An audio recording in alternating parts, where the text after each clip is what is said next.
My sister, my surrogate, called to tell me she'd miscarried our baby, then she disappeared completely. But she forgot who I was, an archivist who documents everything. I used her own lies to set a trap and take back the child she tried to steal. This is where the story truly begins, and you won't want to miss what happens. Make sure you're subscribed to see it through to the end. We're always curious. Where in the world are you all watching from today? Let us know in the comments. The call came on a Tuesday. I remember the oppressive stillness of the house, the way the afternoon light slanted through the blinds, striping the floor in patterns of gold and gray. I was curled on the sofa, a plush blanket tucked around my legs, feeling the familiar, lingering weakness that always followed my treatments.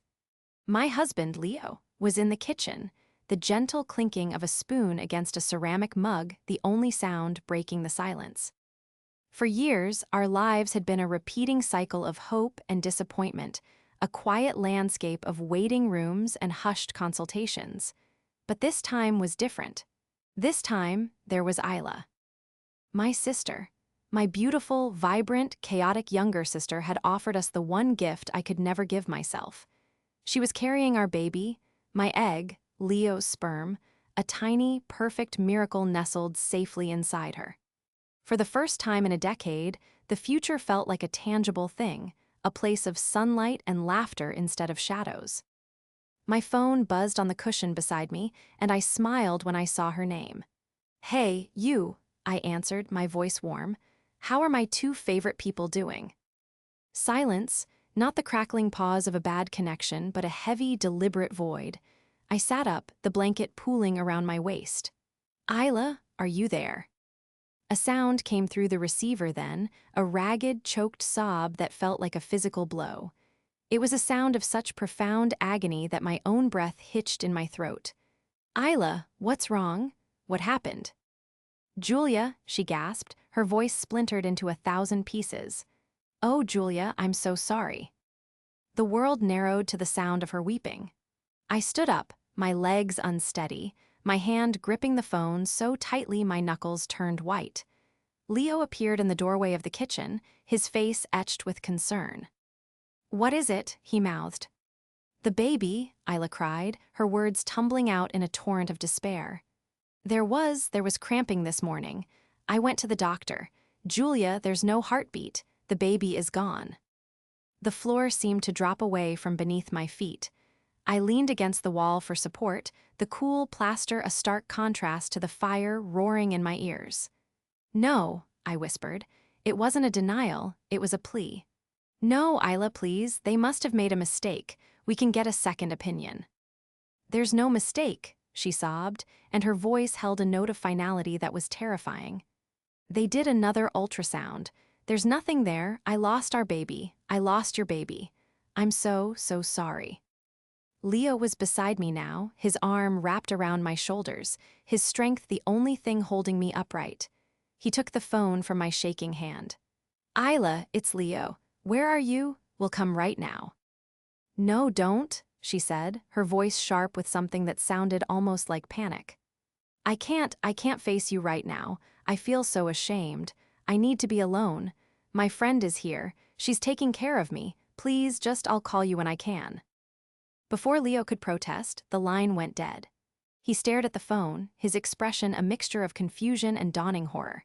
He looked at me, and in his eyes I saw my own devastation reflected back. The carefully constructed world we had built over the last 4 months, a world filled with tiny booties and color swatches for the nursery, had just been leveled. There were no words. He simply pulled me into his arms, and I buried my face in his chest, my body shaking with silent, racking sobs. The silence in the house returned, but it was different now. It was no longer peaceful. It was the crushing, suffocating silence of absence. We spent the rest of the day in a haze of disbelief, calling Isla's phone repeatedly, only to be met with voicemail. We texted, we emailed, our messages growing more desperate with each passing hour. "Please, just let us know you're okay. We're not angry. We just want to be there for you." But there was no response. That night, as I lay in bed, staring at the ceiling where shadows danced like ghosts, a single thought pushed through the fog of my grief. It was Isla's voice on the phone. Her grief had sounded real, her sobs gut-wrenching.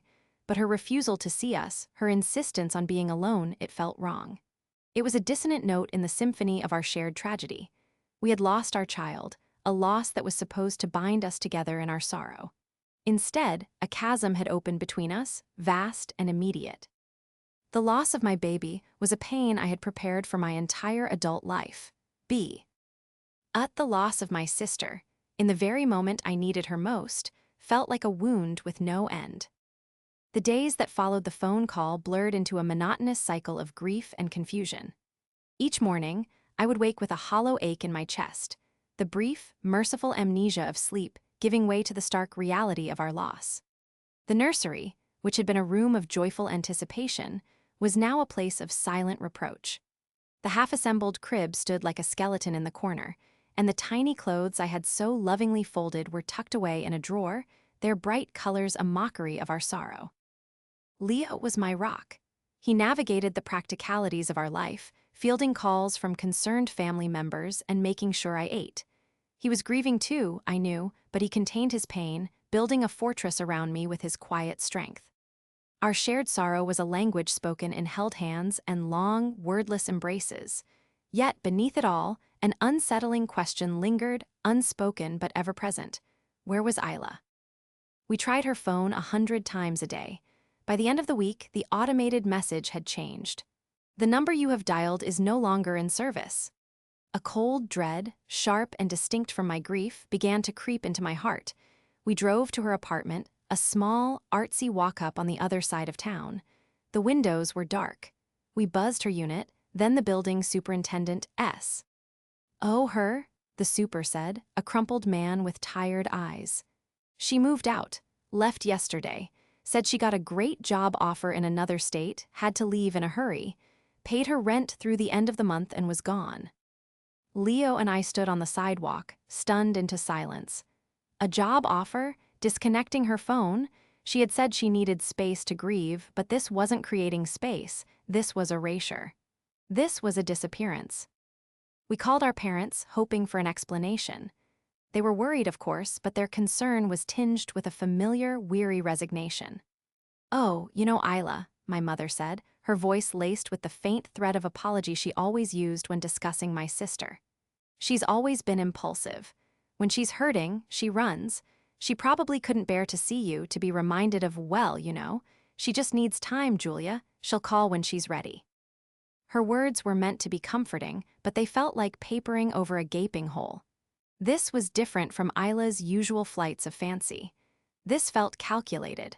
My sister, the woman who posted every meal and fleeting thought on social media, had vanished from the digital world as well. Her profiles were deleted, her digital footprint wiped clean.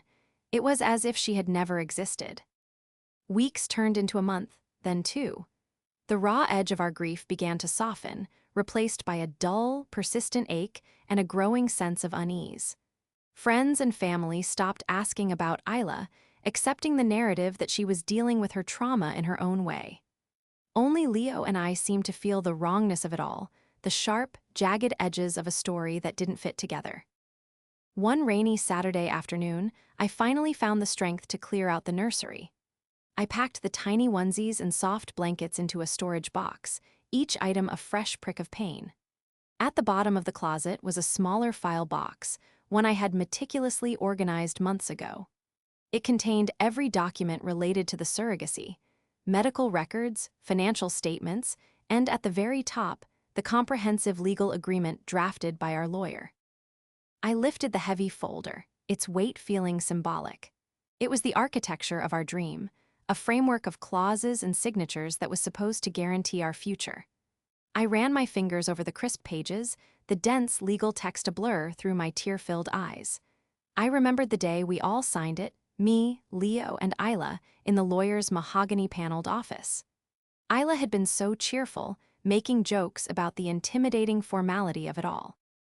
"It's like I'm launching a tiny, very important ship," she had said, her pen scratching her name with a flourish.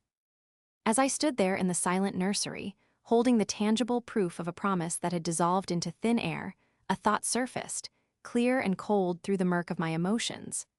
Isla was impulsive, yes. She was flighty and often irresponsible. But in her haste to disappear, in her all-consuming effort to build a new narrative for herself, she had overlooked the one thing I never did. My job as an archivist had trained me to see the world as a collection of records, of verifiable truths. I documented, I cross-referenced, I preserved.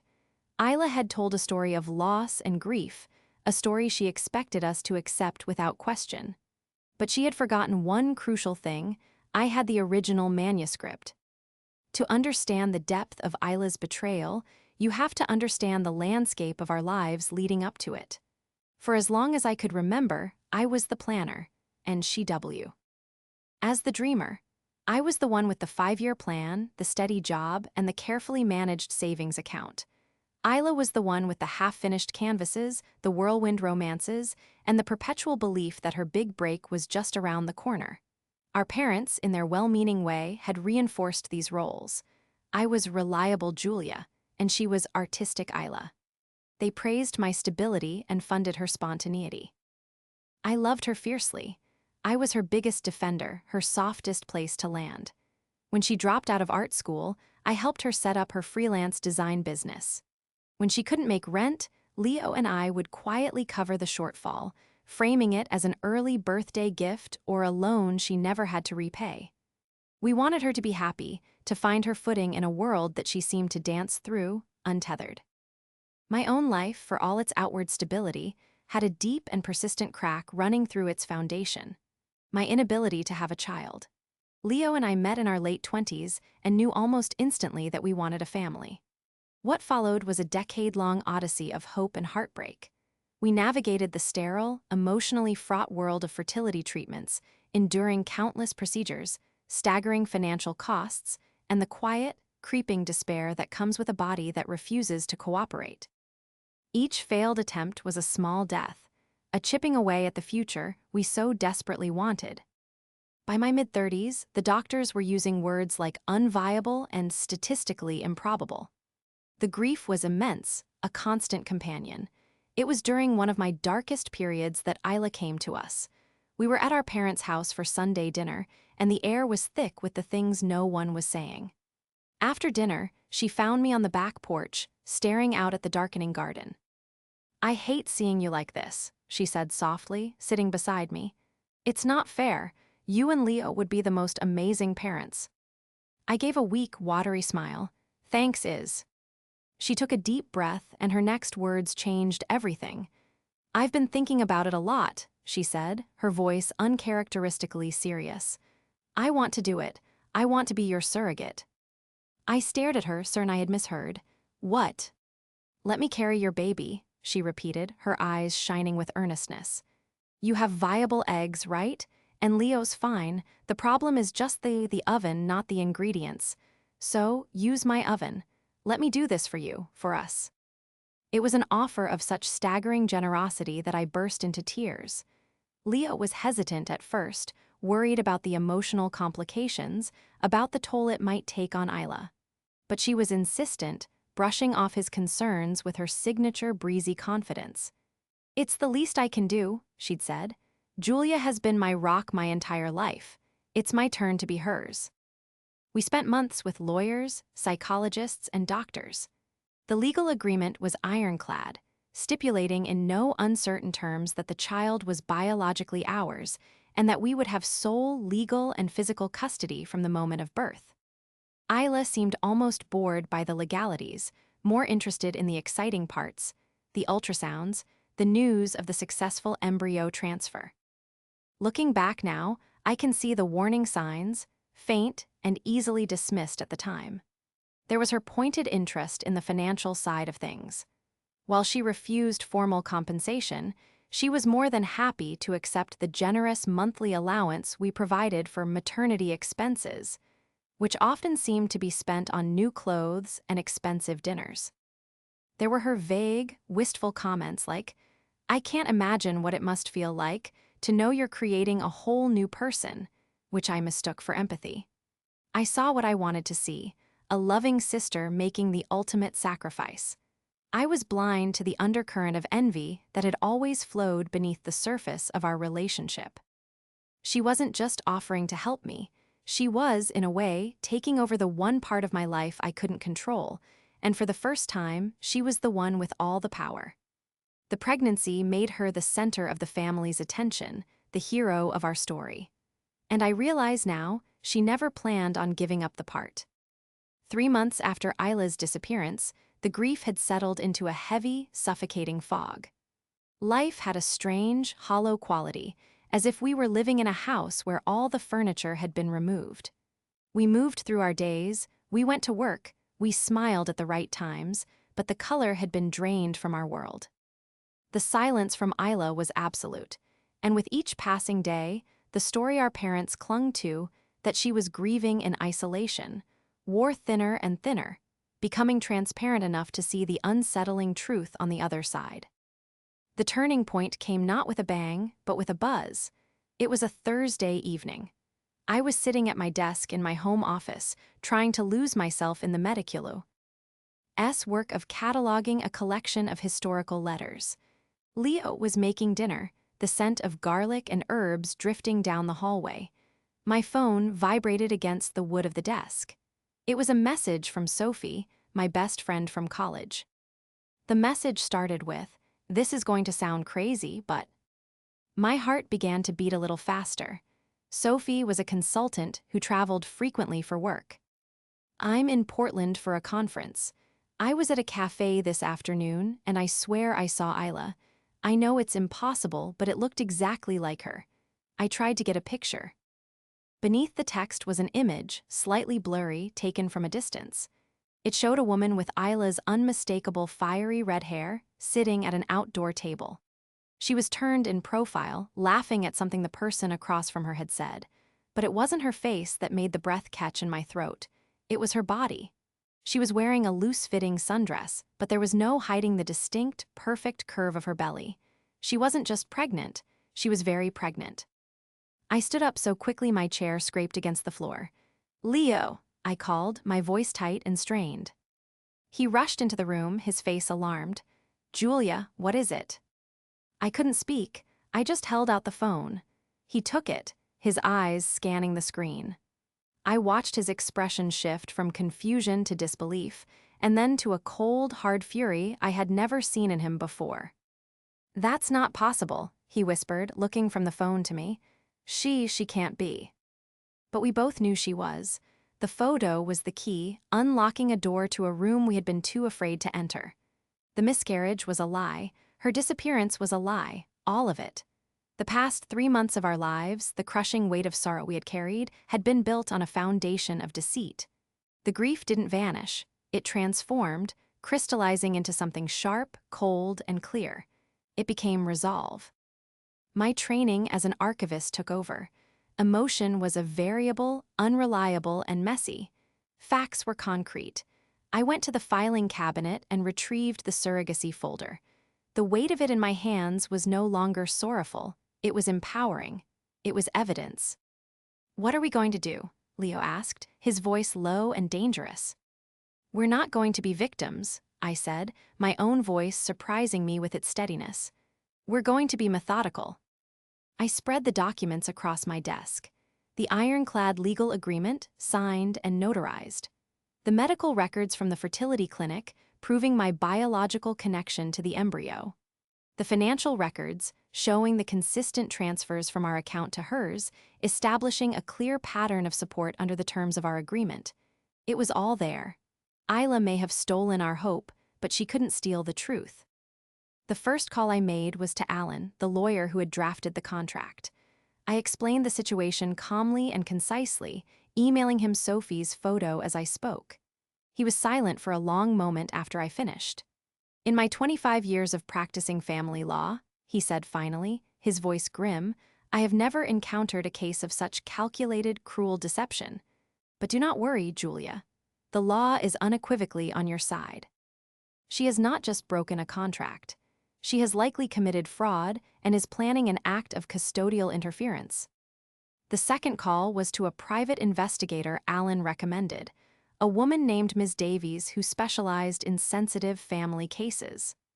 I provided her with everything I knew: Isla's full name, date of birth, the photo from Sophie, and the location of the cafe in Portland. She thinks she's clever, Ms. Davies said, her tone professional and brisk. People who run think a new city and a new name makes them a ghost. It doesn't, it just makes them a puzzle. And I'm very good at puzzles.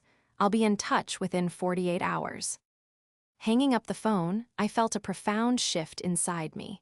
The weeping, grieving woman I had been for the past 3 months was gone. In her place was someone else, someone forged in the fire of betrayal. Isla had started a war, believing I was an unarmed civilian. She had forgotten that I was the one who curated the archives. I knew where every document was buried. Ms. Davies was better than her word. 24 hours later, she called back with a full report. Isla had been remarkably easy to find. She hadn't even bothered to change her last name, simply adopting a new first name, Stella, and renting a small apartment on the outskirts of Portland. She had set up a new bank account and obtained a new driver's license, but her social security number was a digital breadcrumb that led Ms. Davies right to her door. The report included her new address, her new phone number, and even a few recent, high-resolution photos of her coming and going from her apartment building, her pregnancy now impossible to miss. She looked happy, radiant even. The sight of it sent a fresh wave of cold fury through me. "What's the next move?" Leo asked, pacing the living room. His calm demeanor had been replaced by a restless energy, a desire for action. "Do we fly out there? Do we confront her?"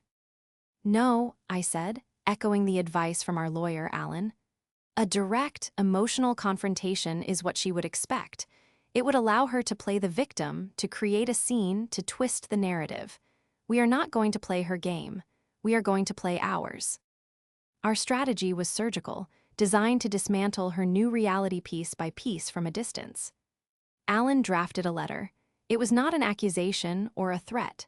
It was a simple, cold statement of fact, sent via certified mail to Stella at her new address, requiring a signature upon receipt. It read, "To whom it may concern. This office represents Julia and Leo. We are aware of your current location and the continued viability of the pregnancy established under the surrogacy agreement dated October 12th, case number 7B4219. You are in breach of this legally binding contract. Please contact our office immediately to discuss the necessary arrangements for the child's birth and subsequent transfer of custody." "This will put the fear of God in her," Alan had said. "It tells her we know everything and that we are approaching this legally, not emotionally. It removes her power." We tracked the package online. We saw when it was delivered, and we saw the squiggled, unfamiliar signature confirming its receipt. Then we waited. The silence lasted for 5 hours. My phone rang just after dinner. It was an unknown number with a Portland area code. I took a deep breath, put the phone on speaker, and pressed the record button, just as Alan had instructed. "Hello," I answered, my voice even.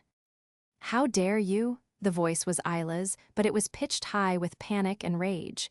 It was the shriek of a cornered animal. "How did you find me? Are you having me followed? That's illegal. I'll call the police. I'll get a restraining order." "Isla," I said calmly, "we know you lied." "My name is not Isla, it's Stella, and I don't know what you're talking about," she yelled, her voice cracking. "I had a miscarriage, I was grieving, I moved here to start over. I'm pregnant again with my own child. You're insane, you're harassing me because you can't accept your loss." It was a torrent of poorly constructed lies, each one tumbling out to cover the last. She was throwing everything at the wall, hoping something would stick. Leo, who had been silent until now, spoke, his voice low and firm. "Isla, stop. We have the contract. We have the medical records. The baby you are carrying is from Julia's egg. It is our child. We have undeniable proof." There was a pause on the other end of the line. The blustering rage faltered, replaced by a choked sound. "You can't prove anything," she whispered, but the conviction was gone. Her threats had dissolved, revealing the terrified fraud beneath. "We can and we will," I said, my voice as cold as ice. "The letter from our lawyer was not a request, Isla. It was a notification. We know what you've done. And this is just the beginning. You built a fantasy world on a foundation of lies, and we are going to dismantle it, brick by brick, until our baby is home with us. The only person you should be afraid of is yourself and the consequences of your actions. I ended the call. The silence that filled our living room was profound. The first crack in her facade had appeared, and it was a large one. Her panicked, rambling denials were a confession in themselves. She knew she was caught. For the first time in months, a tiny sliver of light pierced through the darkness. The fight was far from over, but we had won the first battle without ever leaving our home. We had used the truth as a weapon, and it had struck its target perfectly. Isla's panicked phone call was the opening salvo in a war she was completely unprepared to fight. Her next move was as desperate as it was predictable. Just as Alan had anticipated, she filed for a temporary restraining order against us in Oregon, claiming she was a grieving woman being stalked and harassed by a mentally unstable sister who couldn't accept the loss of a pregnancy. She painted a vivid picture of our unhinged obsession, of our inability to let her move on with her new life. It was a foolish, reckless move. It forced the matter into a legal arena where her lies could not survive the harsh light of evidence. Alan arranged for a prominent Portland-based family lawyer to represent us at the hearing, which was conducted over a video conference. I watched on a screen as Isla, her face pale and strained, reiterated her story to the judge. She was a compelling actress, her voice trembling as she spoke of our supposed harassment, but her performance crumbled the moment our lawyer began to present our case. He started with the fully executed surrogacy agreement. He followed it with the sworn affidavit. From the fertility clinic, including the embryologist who had created the embryo from my egg and Leo's sperm. He presented the financial records, the emails and text messages from the happy, early months of the pregnancy. And finally, he played the recording of Isla's frantic phone call to me. The judge's expression shifted from one of neutral patience to stern disbelief. He looked at Isla, who had shrunk in her seat, and his voice was sharp. "Ma'am, you have filed a petition for a restraining order based on a narrative that appears to be, at best, a complete fabrication.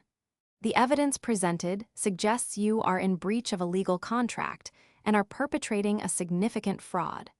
Petition for the restraining order is denied.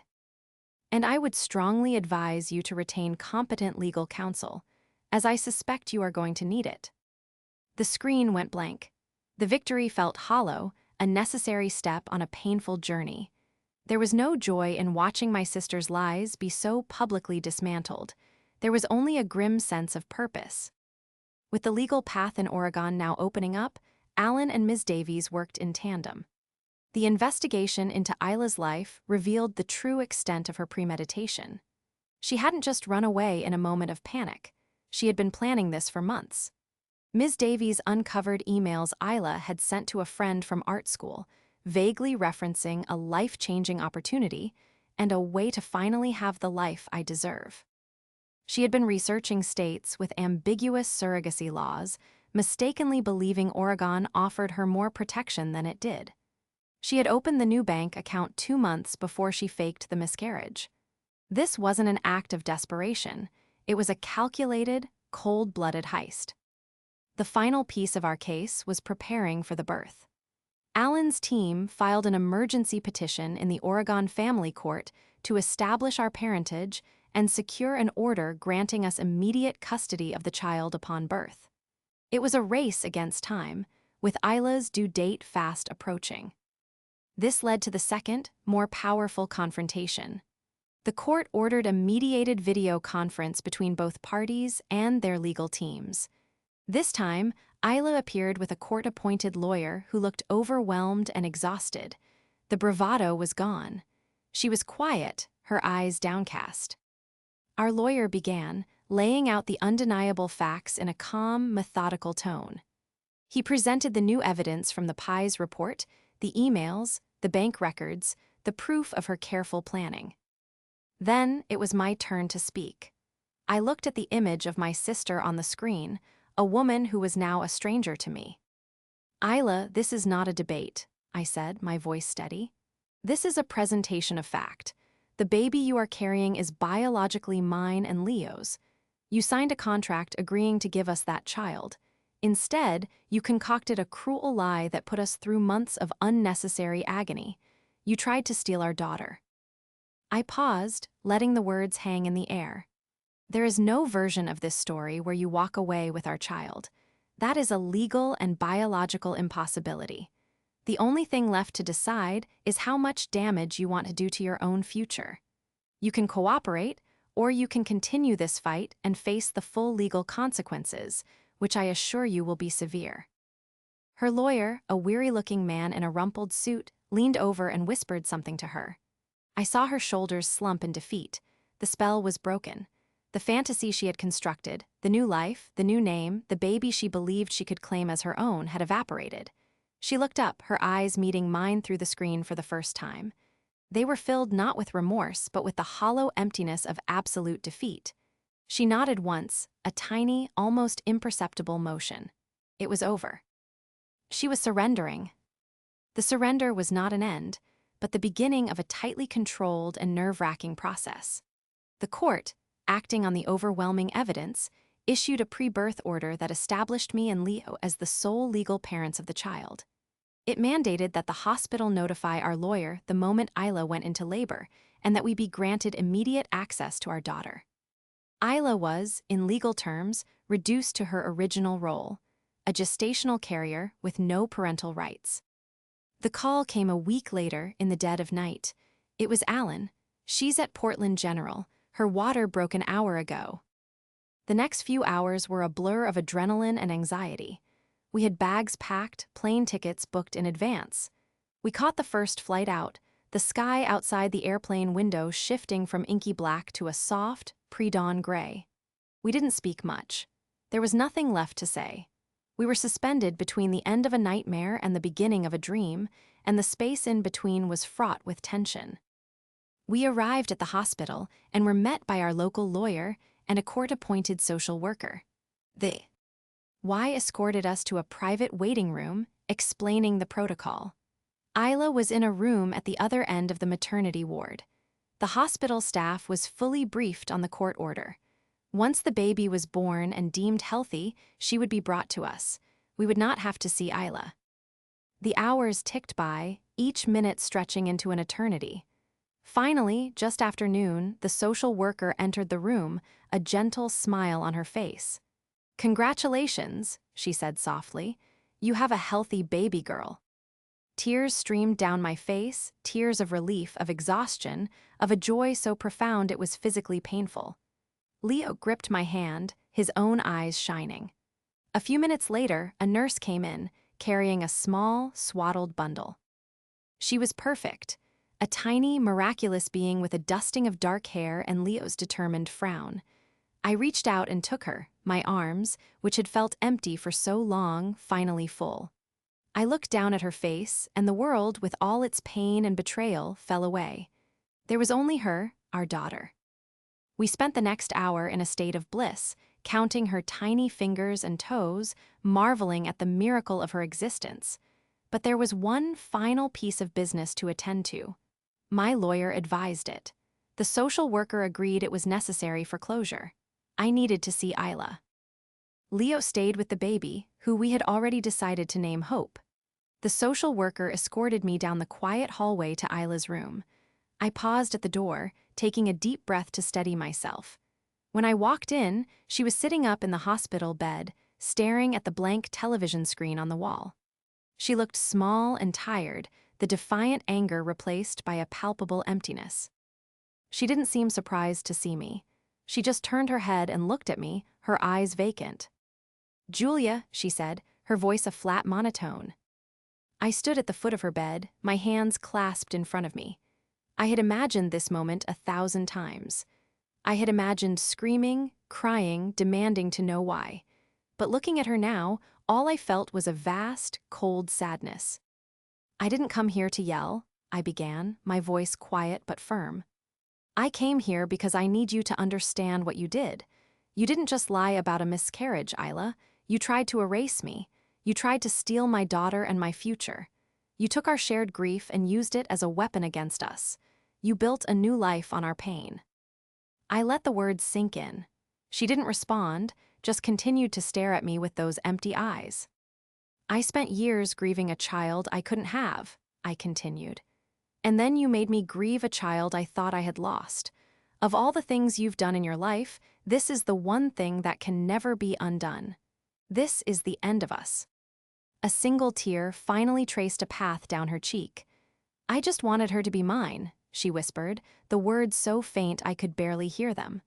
When I felt her move, I forgot she wasn't. "She was never yours to have," I said, the finality of it like a closing door. "And now you have to live with that. Goodbye, Isla." I turned and walked out of the room without looking back. I walked down the hall, away from the wreckage of our sisterhood, and toward the room where my husband and my daughter were waiting. The long, agonizing fight was over. My new life was just beginning. The days following Hope's birth were a strange mix of profound joy and sterile legal proceedings. While Leo and I were cocooned in the hospital, learning the rhythms of our new daughter, her sleepy sighs, her tiny, grasping fingers, our legal team was finalizing the transfer of power. Isla was discharged from the hospital 24 hours after I saw her. She didn't fight, she didn't protest. She simply signed the final documents relinquishing any and all claims, her signature a meek, looping script that bore no resemblance to her old, confident flourish. The state of Oregon, however, was not finished with her. The evidence we had compiled for the family court case was handed over to the district attorney's office.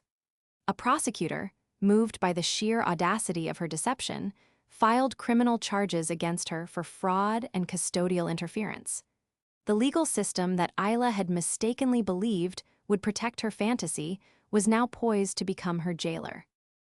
We stayed in Portland for 2 weeks, until Hope's birth certificate was issued with our names listed as her parents, and we had all the legal documentation we needed to fly home. The day we left, Isla was out on bail, awaiting her trial. We never saw her again. Returning to our house was surreal. The silence that had haunted its halls for months was now filled with the soft coos and occasional cries of a newborn. The nursery, once a monument to our grief, was now a place of life and activity. The skeleton of the crib was now a cozy bed, and the drawers were filled with tiny clothes that were finally being worn. We were home. The months that followed were a time of healing. My pa. Rents were horrified and heartbroken by what Isla had done. They flew out to meet their granddaughter, their joy tempered by a deep, unspoken shame. My mother cried as she held Hope for the first time. "I don't know what went wrong," she whispered to me. "I don't know how we didn't see it." I didn't have any answers for her. The bond between me and my parents was strained, wounded by years of their enabling Isla's behavior, but holding my daughter, I found it in myself to forgive them. My focus was no longer on the past, it was on the future. Leo was an incredible father, his steadfastness a comfort and a joy to watch. He had been my partner in grief, and now he was my partner in the delightful chaos of parenthood. Our shared trauma had forged a bond between us that was unbreakable. We were a unit, a family built not just on love, but on the resilience we had discovered together.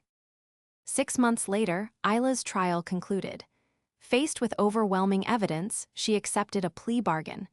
She was sentenced to 2 years in prison with another 3 years of probation. There would be a permanent restraining order and court-mandated therapy. Justice had been served, but it brought no celebration. It was just a sad, quiet closing of a painful chapter. Sometimes, late at night, when I'm rocking Hope to sleep, I think about my sister. I don't feel anger anymore, just a profound and bottomless pity.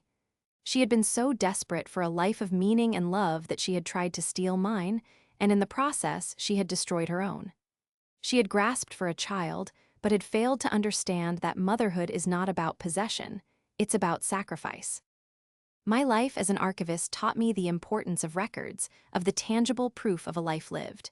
Holding my daughter, I understand that the most important records are not written on paper. They are the moments of connection, the sound of her laughter, the warmth of her small body nestled against my chest. My sister tried to rewrite our story, to tear out the pages and insert her own narrative. But she failed. Leo and I, with our beautiful hope, are writing our own story now. And it is a story of love, of resilience, and of a future that was almost stolen, but was ultimately, triumphantly reclaimed.